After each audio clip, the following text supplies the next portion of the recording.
Let's move into the torso area. We're going to do a little bit of cleanup here, add a little more geometry.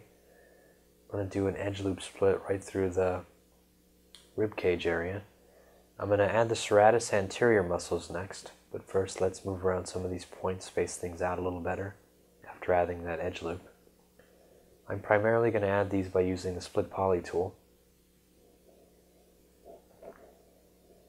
Move around some of these, grab this edge, push it back, pull that in, define things a little better. Okay. A little too much nitpicky point moving.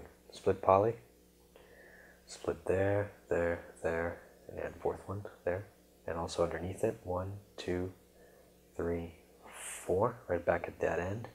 And then you can just grab those 2 extra edges on either side and delete them, and you've got quads again. Do another one underneath that, split it to the corner, and underneath it. I'm trying to do the serratus anterior with the most minimal amount of polygons, so delete those extra edges. Split again, the bottom part.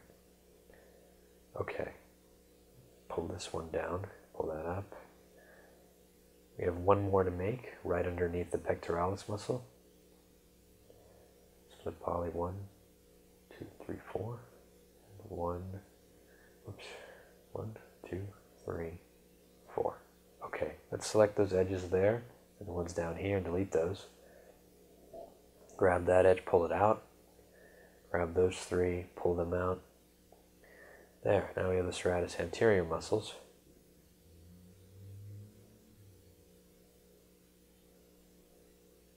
Really easily defined. Okay, push in there, pull that down. A little bit of tweaking.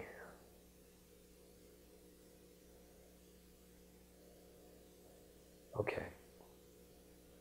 Let's zoom in here. Let's spin these 2 faces. Get a better flow one more time. There nicely flows up into the arm now from the chest. Next, let's go into abdominal muscles. I don't like this diamond sections here. Coming to a point, let's split all the way through and around here and delete the edge in the center. Okay, same thing here. Split there, split again to the corner there, and split one more time. And delete the things, the extra edges you had before. There, no more coming to one point there in the center. Okay. Move these around, round it out a little bit.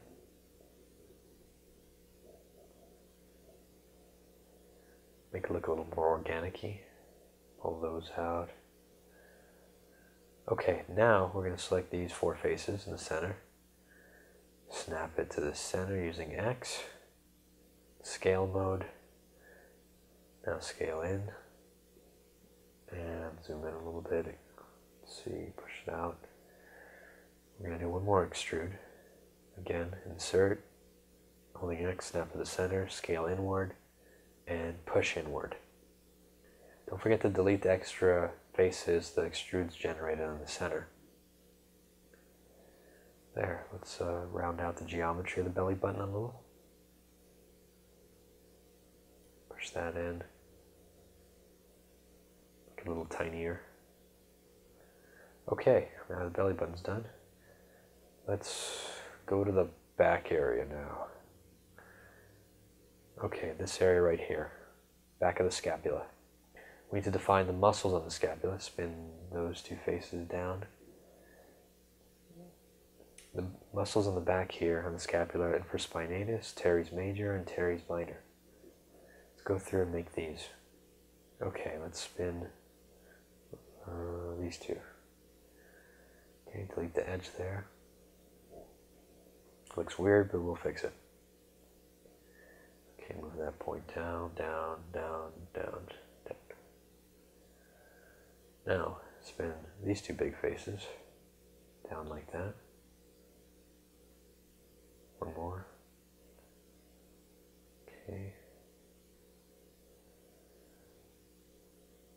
Okay, pull that point up. spin these two faces together. You get the flow going back into the arm from the teres major. Push that up. Let's go look underneath. Zoom in there a little. Spin that one more time. There you go. And push this up. Let's spin these two faces too. Get a better flow back into those triceps. Like that. Grab that edge, pull it up. Okay. Let's take a look here. Let's fix the infraspinatus muscle up top here. Grab these two faces. This one.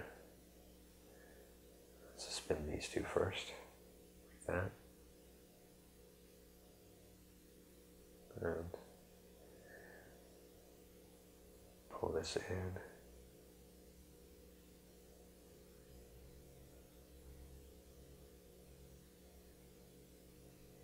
Let's grab these points here.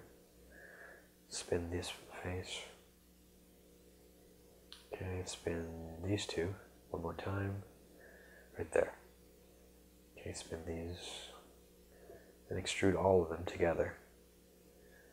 Okay, and pull it outward. Now, let's grab these two faces, spin them down. That's what we're looking for.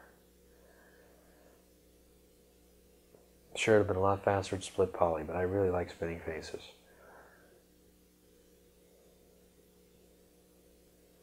Okay, just pull around the geometry. Pull it outward towards the back. It's a little compressed back there together. Grab these two faces, spin those like that, pull that up. Now we're going to do a split poly right from here in the corner. Take it all the way through there, to the corner here. Okay, in that center of that, let's do one more split poly, really small, and that muscle is going to be the teres major muscle. Let's pull these points down, in and down. Those inward also. That little area is the teres minor muscle that goes between teres major and infraspinatus. Okay. All right. Let's move these points around on the trapezius back here. Space things out a little better. Okay. Alright, things are looking good there. Alright, let's grab half of them, smooth them out, exponential, at one level of detail. Okay, now we're going to zoom in here and start adding detail at this level. At this level, we're just going to move around points. We're not really going to add any or delete any geometry. Let's switch to the Polysculpt tool. Zoom in here. And basically what I'm going to be doing is, after I've smoothed one level, the geometry we had at first, while we've defined most of the muscles, it was not enough geometry to really round out the shapes of those muscles and get the creases we wanted everywhere. So after smoothing out one level of resolution, one level of subdivision, now I'm going through and sharpening some creases and smoothing out some other parts. So I'm going to round out the muscle forms a little better, define the creases between them, and I'm just going to use the Polysculpt tool in pull and push mode. Go through here and pull some of these. Now push down the center crease there, defining the separation between the two muscles, brachioradialis and extensor carpi radialis longus.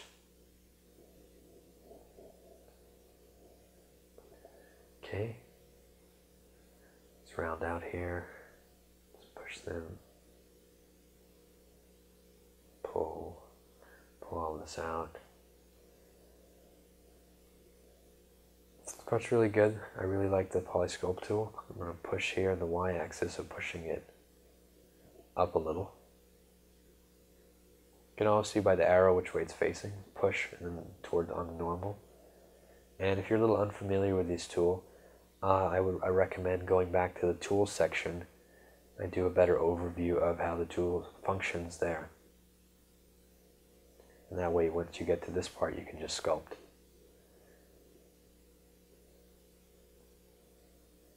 So I'm going to pull these in a little bit on the z-axis, so it's pushing backwards, rounding out the brachioradialis muscle from the biceps muscle. Okay,